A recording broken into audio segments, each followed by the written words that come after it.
This is fundamentally wrong. I'm his parent. I just want the chance to see if I can understand what happened to my son as to why he took his life.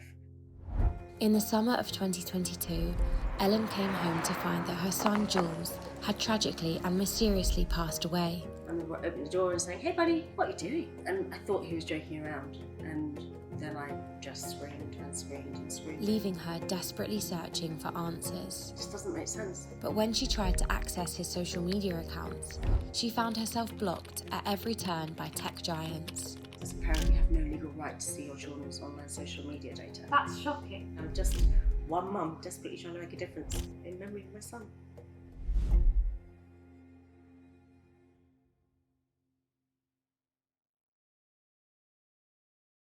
So Ellen, you and I have met before, quite briefly at your house, and I was so deeply impacted by your story, and I wanted to have an opportunity to speak to you in a bit more detail and learn a bit more. Thank you.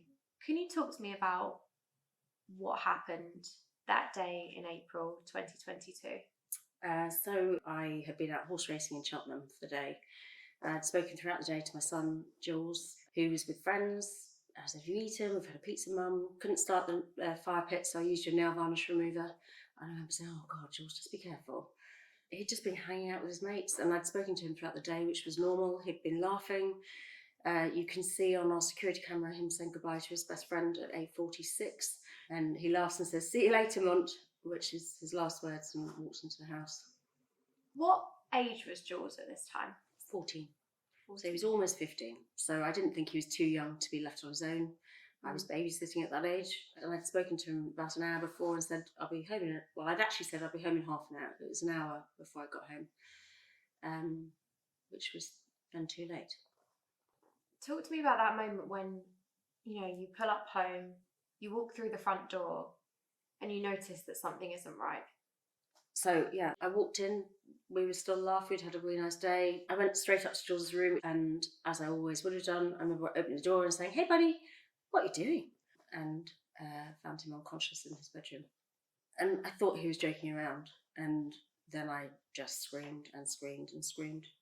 First on scene with the fire brigade, apparently. I don't really remember. I think I was screaming and trying to give CPR along with my partner at the time.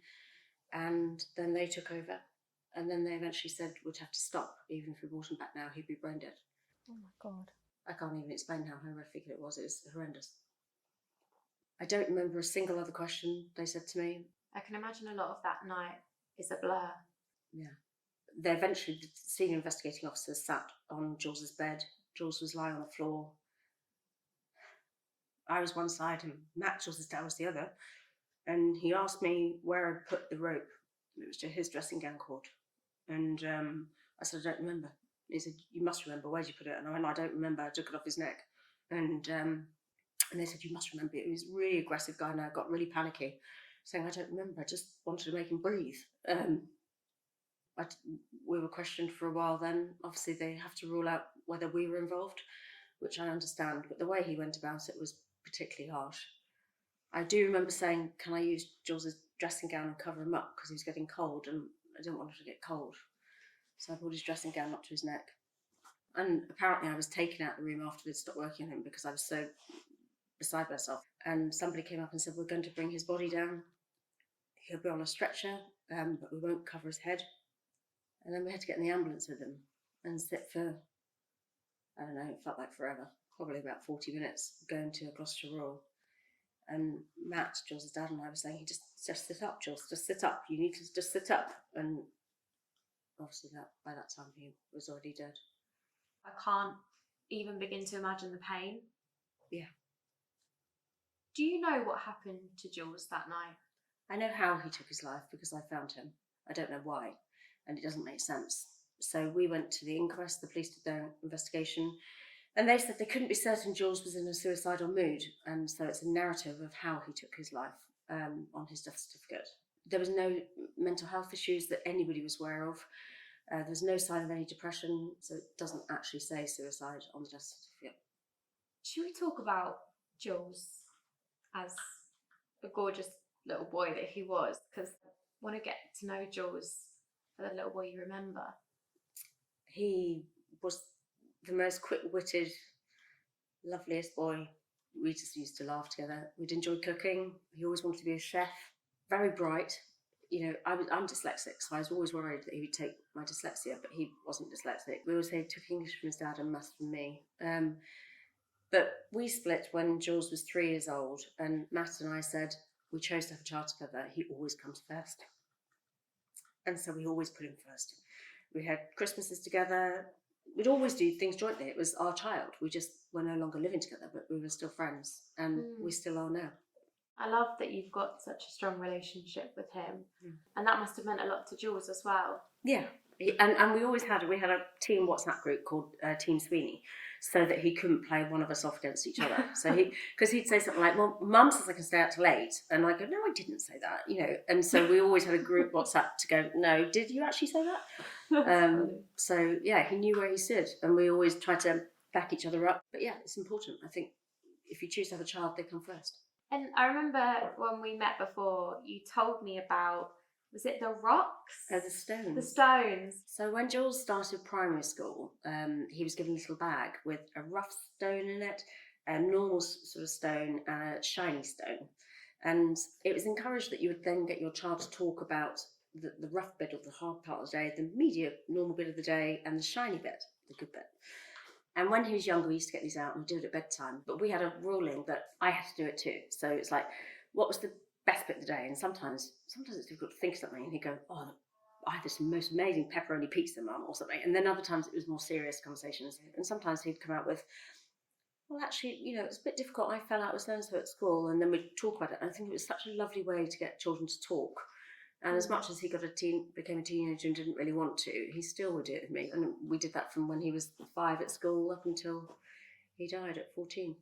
I think that's such a lovely thing to do with your child, and it also shows that you two had such a close relationship. Oh, we did, yeah. He always used to say, "Love you, Mum, best mum ever," which I'd reply, "Love you, son, best son ever." And he used to say the same thing with his dad. And it just doesn't make sense. It just doesn't make sense. When I went to your house, what struck me is just how much love you have as a family. Seeing all the beautiful photos around your house of yourself and Jules and your family, you could just see that he was so, so loved. Very much so. I mean, there were about 500 people at his funeral, so he was friends with all sorts of people, you know, all different schools. He just seemed to know everybody. Everybody seemed to like him. And that's where I can't understand it. I can't understand that everybody in his life missed that he was depressed, that he was suddenly suicidal. I just don't think that's right. I do not believe I got to 14 years old and I suddenly lost the ability to understand that there was something wrong with my child. I don't believe it. And I don't believe I missed it. What do you think happened that night? There's nothing offline to show what happened to him. So no mental health, no sign of bullying. I do know that he was constantly on social media. I used to walk into his bedroom and he'd be online, gaming with friends, chatting, laughing. And I thought it was his way of interacting with the world. Back in 2020, we didn't know the dangers so much about social media that we now know. But also at that point, we're in lockdown and that's his way of socialising. Correct. Yeah. The truth is, I don't know. What if he was being bullied online? I mean, you hear about sextortions and scammers. My gut feeling is it was always some sort of blackout challenge. I don't know. Was it that? I don't know. How did you become aware of the blackout challenge? On the news at the time, there was another boy, Archie Battersby, who had an accident, and they'd had him on a life support machine in hospital, and Holly, the mother, was desperately trying to keep him alive, and it was in the news loads. And I raised it with the police then and said, "Do you think it could be the blackout challenge like this other little boy?" And they said, "Maybe, but we can't prove it." And I don't really think they did much to even try looking to see if it was that. On this topic about the police, how much have the police looked into Jules' social media activity? Well, they couldn't get into his phone initially, so apparently the machine was down at the time, so the detective said she would manually look at it. And it wasn't until after the inquest when I went, "You've missed something." And that's when I started saying, "I'm going to look again." When you initially started looking into Jules' social media, did you uncover anything? No, because I couldn't get into it. And I approached the social media companies to try and obtain it. But they wouldn't release messages and what he'd seen without a court order. And I've always been refused access. As a parent, you have no legal right to see your children's online social media data. That's shocking. It's ridiculous, isn't it? It's shocking in the wake of anyone's death that someone close to them would not be granted permission to see what they may have last seen on their phone before something tragic happens, let alone a child. Yeah. Why do you think these social media companies are refusing to give you the data? They know there's harmful material on their platform and they don't want to open those doors. And I started saying, this is fundamentally wrong. I'm his parent. I just want the chance to see if I can understand what happened to my son as to why he took his life. And that's when I really started fighting for the right for parents to see social media, what I class as Jools Law. What would Jools Law mean for other people? If it goes through the Crime and Police Bill, it won't actually be called Jools Law, but the wording is there, the automatic preservation of online data when a child dies. What I now know is that a lot of the information disappears after 90 days. So within 5 days, that data is preserved and just secure, which could bring answers. And then we get to hold companies properly accountable. If children are dying and being harmed because of it, we've got proof as well. That would help to make a difference to stop it going forward. This could also, by the sounds of it, have a wider impact on the kind of content that is being fed to young people. Yeah. And I just think we fundamentally need to change what children are seeing online and protect them. Do you know what I find incredible about you, Ellen, is your resilience and your strength. How did you get to that place?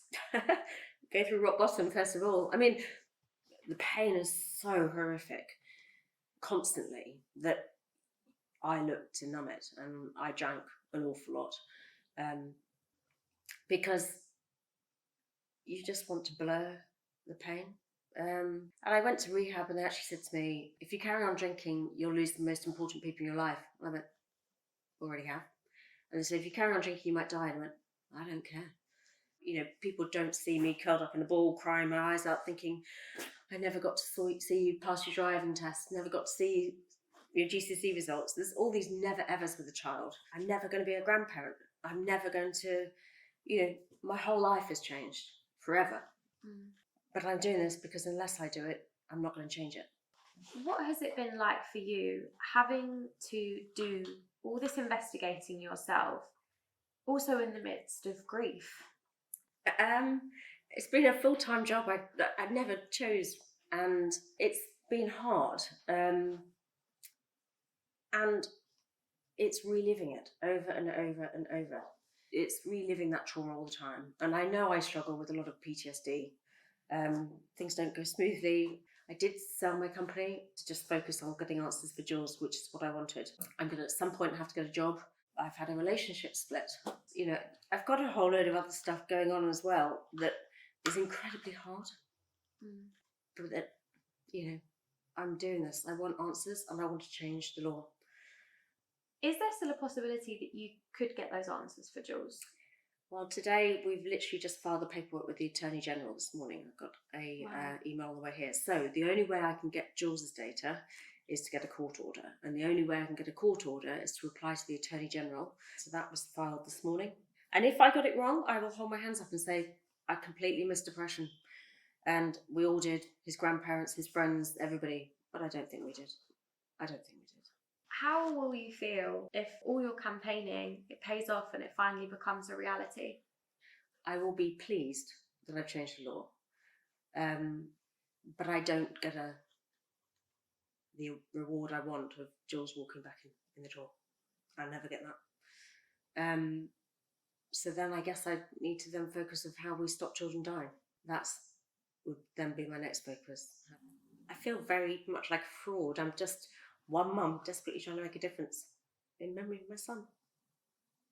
But honestly, I can't tell you how much of an impact you've had on me and Jules' story has had on me. And I wanted to do what I can to share your story and help you with your campaign in any way that I can, because I think it is so important. It is so fundamentally important. And I'm so sorry that you've had to go through what you have, and that I'm sure there are days where you don't feel positive in any way, but you have managed to turn this into a positive, and that is so inspiring. Thank you.